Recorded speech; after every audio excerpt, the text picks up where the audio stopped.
the conversational participants. So usually when we talk to someone. Sometimes we talk to ourselves, but that's presumably because we're so used to talking to other people that we then also talk to ourselves. Communication is between multiple individuals, prototypically. So who is it that artists are talking to? We have some options. So there's an artist creating an artwork, and the artwork might be the speech, and who's it directed at? Well, it might be directed at the viewer. Obviously this involves this compression, because the artist might not actually see the viewer, or might not be watching when the viewer sees the artwork. But there's a problem with this in that the viewer can't talk back. So I know that some conceptual, stop it, go away, there you go. Yeah, so some conceptual art, some tries to give the audience a role in creating the artwork, but mostly art doesn't do that. Mostly you're not allowed to paint a response on Picasso or something. You're not allowed to talk back. And anyway, Picasso's dead. How would you talk to him anyway? So usually viewers don't get a chance to talk back to the artist. The artist just talks to you in a monologue like I'm doing now. And it's very unnatural kind of situation. You're just speaking to people who don't talk back to you. So, yeah, what's with that? That's a bit of a problem. It makes the metaphor less good. So we like our metaphors to fit. If they fit, they're more cognitively useful. More of what we know about this one concrete concept, we can apply it to the abstract one. It's a better metaphor. We tend to use them more often. We like this. This makes it less good. Yeah, it's very unequal. Well, excuse me. Yeah. I don't think that's a problem. I mean, the whole point of art is for the artist to express herself. No, it's not for the viewer to express themselves. It's not a problem with reality, but it's a problem with this metaphor. It makes this metaphor less good for describing that reality. Yeah. Yeah. In another context, the viewer does actually talk in paint to the artist, because if you look at tradition, every artist who picks up a brush is answering another artist. So that is part of the tradition of that language. So in effect, there are painterly answers to painterly questions. But not back to the original speaker. It's kind of like a chain letter or something. Well, they can be back to the original speaker in paint, yes. If they're alive and if Even if alive or dead, because that's tradition. But the original painter couldn't be. I mean, but I could paint something that was a response to Picasso, but you never know about it. He couldn't respond in time. Well, everything the conversation goes on. Well, those conversations where you've got a group of people like the Impressionists, for example, who are all contemporaries, they were talking to each other. They did. And they were talking to each other over their lifetime in terms of their mutual response to shared causes, as well as their individual response to their own language. Yeah, definitely. And that type of situation may be why this metaphor evolved, where it fit better with the reality. But if you look at these artists, these are new artists, not in contact with each other, often just working in isolation, apparently. That's interesting, with regard to what I said, in terms of people working within traditions, and then a concept that they're actually working in isolation. Yeah, well, that may be why they want to have some type of metaphoric conversation, so they don't feel as isolated. Karen, can I just ask? Yeah. Are you saying that it's a less good metaphor because the viewer can't speak back? Yeah. But isn't in language you can write something that someone can't speak back to? Okay, there you go. That's my next slide. Oh, okay. So that's one end of the problem. That's a better metaphor. So you're exactly right, and that's what a lot of the artists used. What about a viewer buying the people's artwork? And that communicating. That's the best way of doing it. Yeah, that's the way of putting it. I appreciate the word. Yeah. Well, that would be another potential solution. That would be an excellent solution for everyone involved.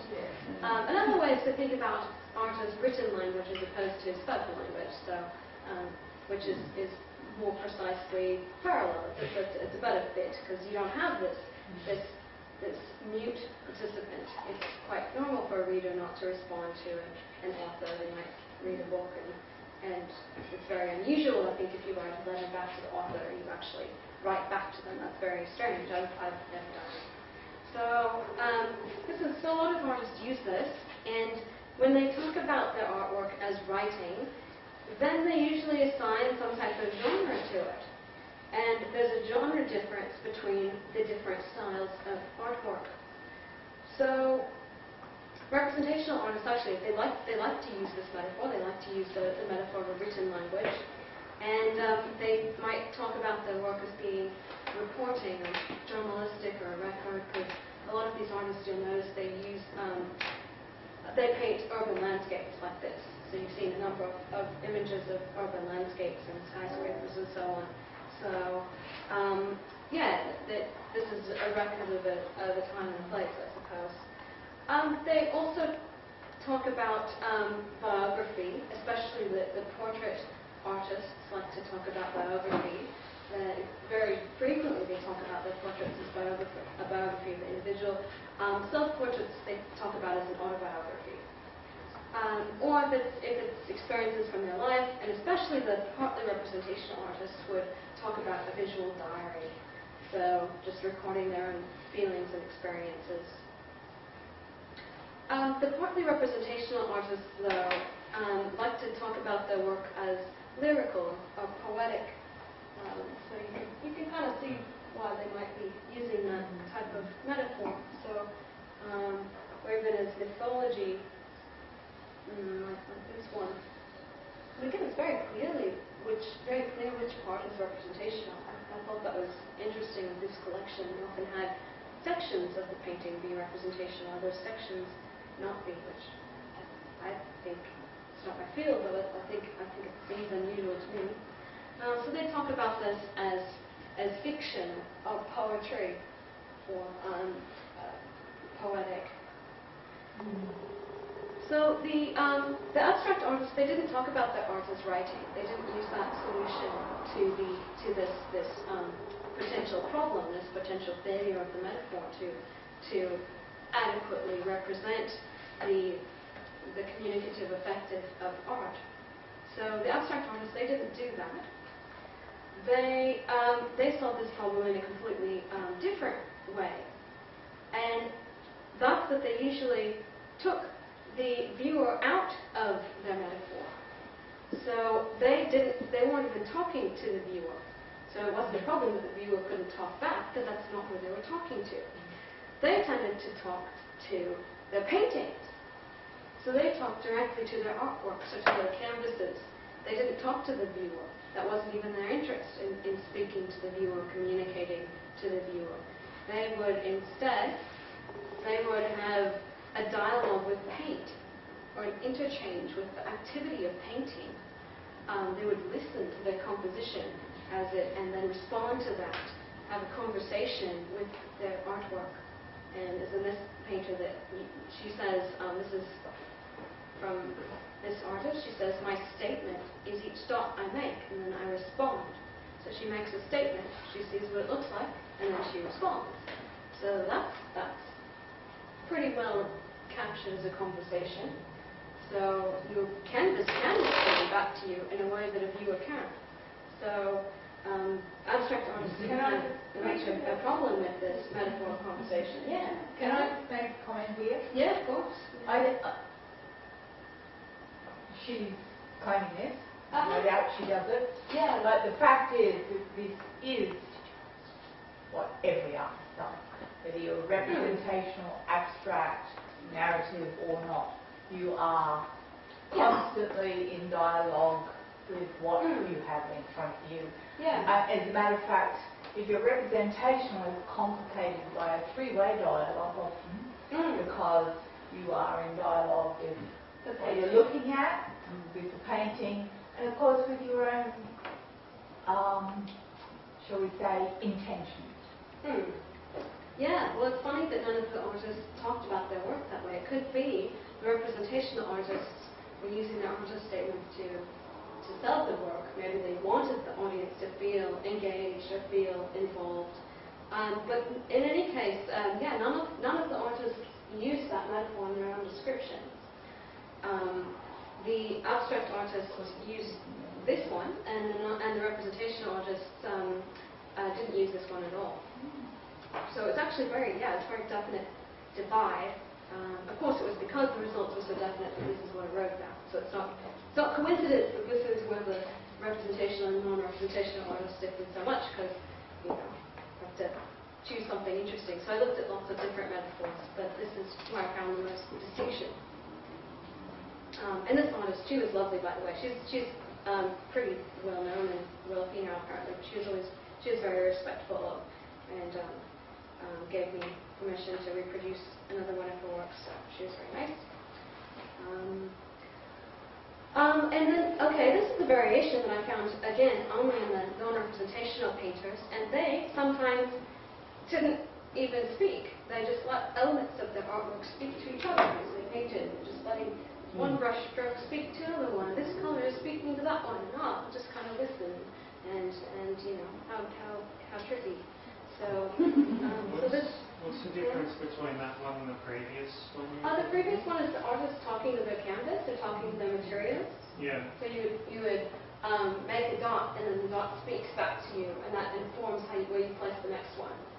But the slide after, there is no artist. Like it's because you can't have the dots communicate with each other without an artist making that decision. That's true. So maybe that's a less good metaphor, but it's one they chose to use. They chose to leave themselves out of their metaphor. And this guy, this is a quote from this guy. He says there's multiple dialogues between the background and the foreground, between shape and color, and also with edges. So there's just all this conversation going on, and this painting that doesn't even involve him, and involves you even less.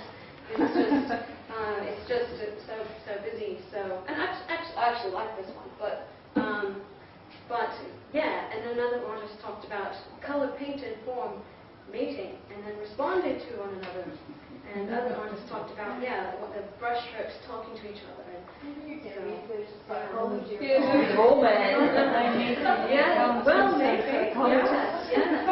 I have to recruit subjects of abstract and representational artists. Yeah. I think artists of all sorts, dancers, writers, or theatre actors, they find words inadequate to explain why they do what they do. That's right. Yeah.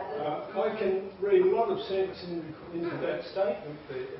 Yeah. Because shapes do relate to each other, and they relate to the edge of the paper. That's right, okay. and that's what's being described. If the artist chooses to use the word dialogues, that's like so you slip of the tongue. I think it's intentional. I think it's not a slip of the tongue. I think it's really hard to verbalise what goes on.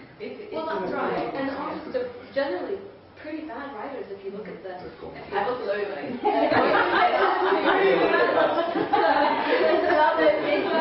But I'm not interested in critiquing the metaphors so much as just studying them. I mean, I'm critiquing their art, but I can do that because I'm not a professional.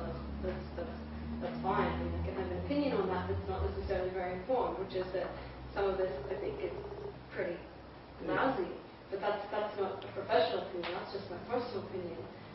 So I'm not qualified to have an opinion, but I have one anyway. I mean, it is possible sometimes to make sense out of these crazy statements. I'm trying to.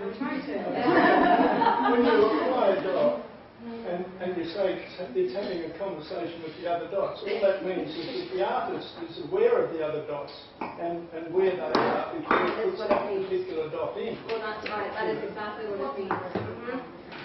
But I find it interesting that the representational artists didn't talk about their work that way. So No, because they don't have to. They don't have to. They have other things to say. That's very possible. Yeah. I think that's very possible. But it is part of representational art. Yeah, oh, definitely. It is. That, so it's funny that, you know, the first thing you do is look at the format, and you make a mark, and you're responding at both of them, and it doesn't matter what you want to produce in the end, all that kind of, we've got to use the word dialogue, that's why it's but interesting. visual response is going on. That's why it's interesting. They don't talk about it. They choose to talk about the symbols, the representative imagery, as opposed to that, because they have all that going on. It's in the world. There's a difference between what's in the world, what's real, and what's in the metaphor. So what they choose to talk about in metaphor. So the metaphor is just a way of thinking about what's real, talking about what's real, metaphorically. Me, did you want to question? I think I'll say what I say after at the end. Okay, yeah, well, questions. Did you have a I question? just wanted to say maybe it's because in representational art, they do this. We do that. We put something and we respond to whatever we have done before, and I think it's all dialogue going on with our work all the time. But after all of that, we have another aim as well, which might be more important. And maybe that's why in the artist's statement we only mention that, but we don't talk about it. Because it seems more accessible to the viewer. I think, I mean, as a viewer, I'm more interested in the narrative of the imagery than in the narrative of how the artist painted it. Because that's kind of their business. I mean, I am interested, but only because I paint myself. Because I also paint. But if I didn't, I don't care. Like if I listen to music, I don't care how they made it. I actually really hate music that's about how they wrote the song. Or movies that are about making movies. I'm like, just get over yourself. Like, I don't care. So so I think it's more engaging with the audience if you focus on these other goals. But that's just my opinion. Again, that's not part of the study, but I do agree with you. So this has been long, but we'll I guess there's no time on it, so hey. Whatever you want. Yeah, so basically this is the strongest type of conclusion that I wanted to make in the formal setting where I originally gave this talk, which is that abstract artist conversations, they don't include the audience. They don't include the audience in their metaphors that they use to talk about the process, which indicates maybe that they're not thinking about the audience very much.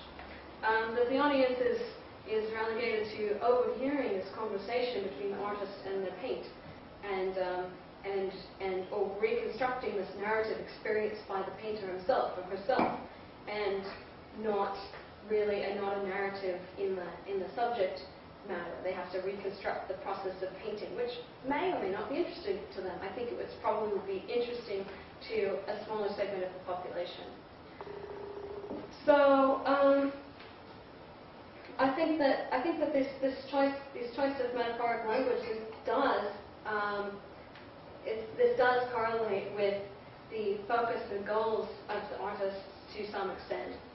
So if the partly representational artists, they tend to talk about their subject matter as a language that communicates with the audience.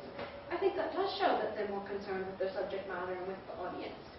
And abstract artists, they tend to talk about a language composed of colors and shapes that they're using to talk with the canvas. Then, I think that doesn't include the audience as much, and that indicates a lesser concern with the audience. It does seem like that not only are they using more egocentric metaphors, but they're also, I think, possibly have a more self-centered process in their artwork and more self-centered goals. So that's it. So now we can get to the question.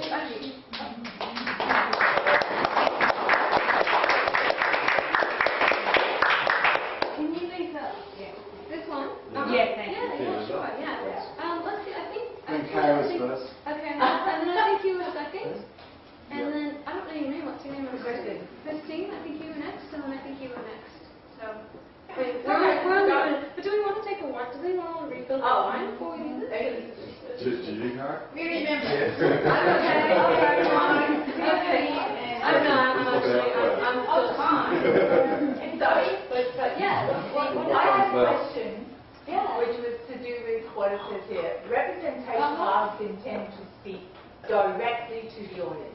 No. I wondered how you could explain that further. Or how you would explain. Well, if they use language, if they say things like they're having a conversation with the viewer, they are speaking to the viewer, as they often did, then I think that shows that they're thinking about the viewer. Because why would you bother to metaphorically represent something that you weren't concerned with? So I think that shows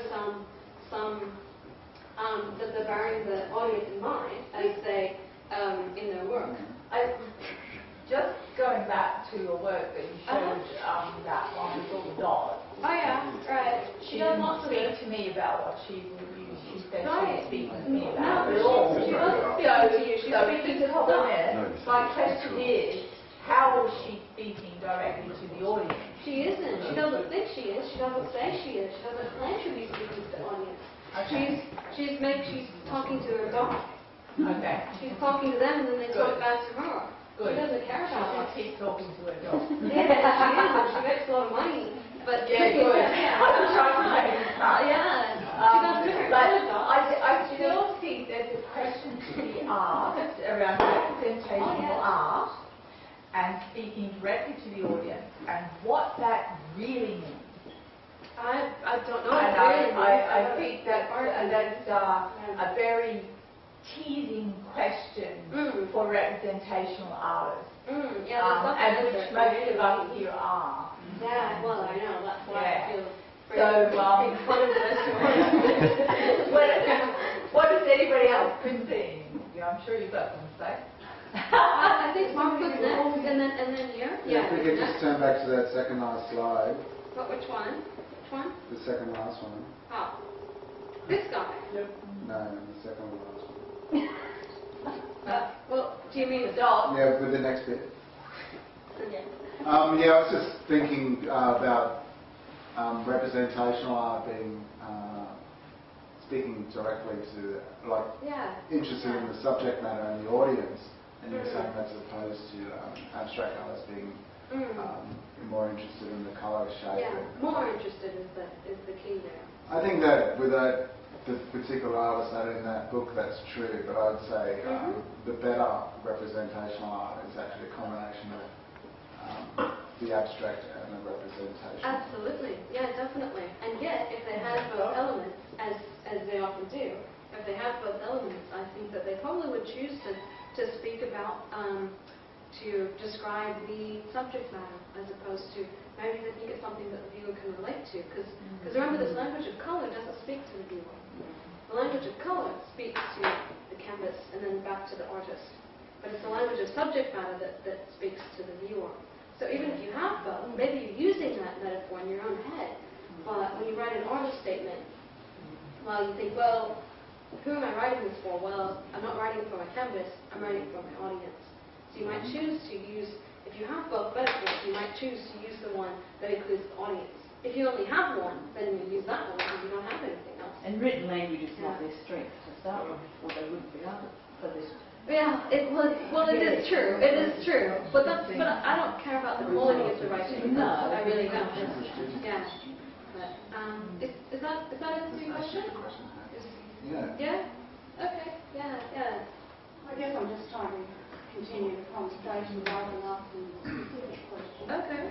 But if we look at, we draw an arbitrary line and historically at the slow development of what we call modern art, from Ruskin modern painters onwards, and we look at a character like Whistler, who quite deliberately wanted to make the language process of painting explicit. So he spoke about harmonies in blue and gold, sometimes with a nocturne or enough descriptive force in a title. Music is different. Yeah. No. Whistler, the painter. No, I know what I'm saying, but he's talking about harmonies or nocturnes. So this is a musical metaphor. Yes.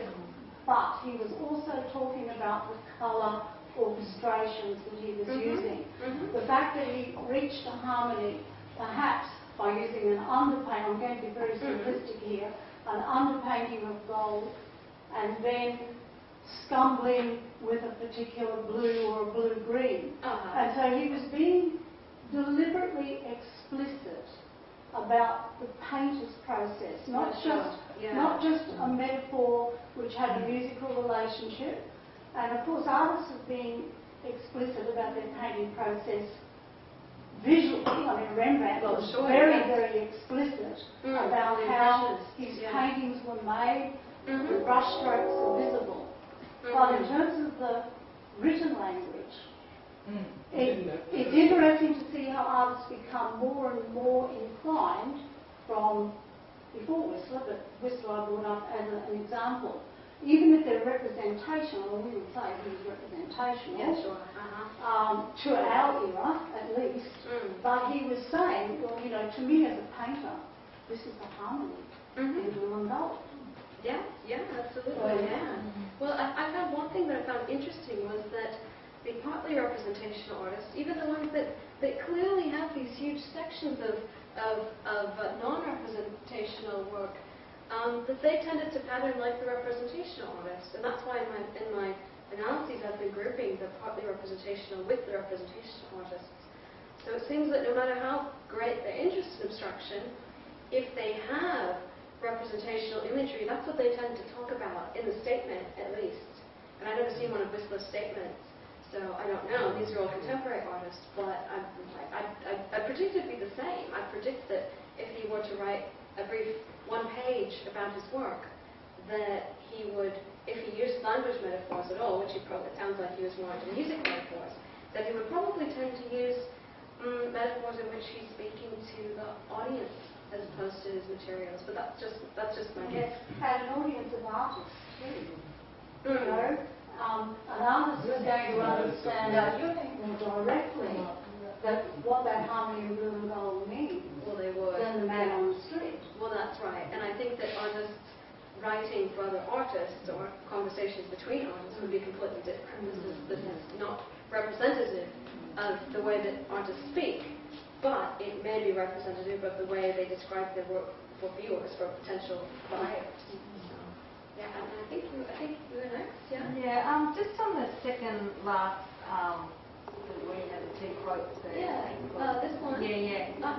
I might be a little bit confused, but I'm being the devil's advocate. I think that some abstract artists do speak to the audience, have a narrative with the audience, and use their art as a metaphor for certain things. Like one that sticks in my mind is like Mark Rothko, and he's quite abstract, and he says that when he paints, it's all emotion, and he wants the viewer to be brought to an emotion by standing in front of the artwork.